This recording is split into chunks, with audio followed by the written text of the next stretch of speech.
আসসালামু আলাইকুম এভরিওয়ান, সবাই কেমন আছেন? আশা করি অনেক ভালো আছেন। আজকে সকালটা অনেক ভালোই কাটছিল। ভাতিজার নিয়ে মাদ্রাসায় গেলাম। ভাতিজার যেখানে পড়াশোনা করে সেখানে একটু ভিজিট করলাম। খুবই ভালো লাগতেছিল। আমার ভাতিজা খুবই ছোট, তার জন্য সবাই দোয়া করবেন। খুবই মেধাসম্পন্ন আমার ভাতিজা। ও খুব অল্পতেই সব কিছু নিজের নিয়ন্ত্রণে নিয়ে যায়। তো যে কথা বলার জন্য আপনার ভিডিওটা তৈরি করে, ইসলামিক শিক্ষা একজন মুসলিম শিশুর জন্য কেবল ধর্মীয় আচার অনুষ্ঠান শেখার জন্য নয়, বরং তার সার্বিক মানসিক, নৈতিক এবং আধ্যাত্মিক উন্নতির জন্য অপরিহার্য। এটি তাদের জীবনের প্রতিটি ক্ষেত্রে সঠিক দিক নির্দেশনা দেয় এবং একজন পূর্ণাঙ্গ নৈতিক মানুষ হিসেবে গড়ে তুলতে সহায়তা করে।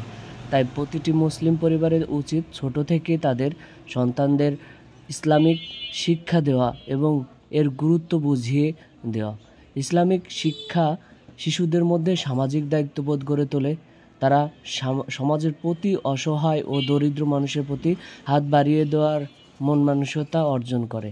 তাই আমাদের এই রাজবাড়ী জেলার বালিয়াকান্দি উপজেলার জামালপুর ইউনিয়নের যে জামালপুর কেন্দ্রিক জামালপুর নূর নবী সিদ্দিকা মাদ্রাসা ও ইসলামিক কিন্ডারগার্টেন, এখানে সুদক্ষ শিক্ষক ধারা বাংলা এবং ইংরেজি, আরবি সহ অন্যান্য সাবজেক্টগুলো খুবই সুন্দর করে হাতে কলমে শেখানো হয়।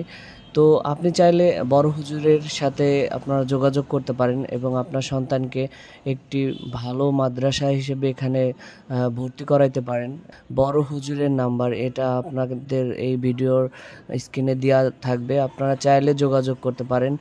আবাসিক নন আবাসিক দুইটাই রয়েছে এবং আপনি যদি মনে করেন যে এখানে থেকে আপনার সন্তানকে প্রতিদিন বাসায় নিয়ে যাবেন আসবেন, এটাও করতে পারবেন। তো সবাই ভালো থাকবেন, দেখা হবে অন্য কোনো ভিডিও নিয়ে। আজকে এই পর্যন্তই, আল্লাহ হাফেজ।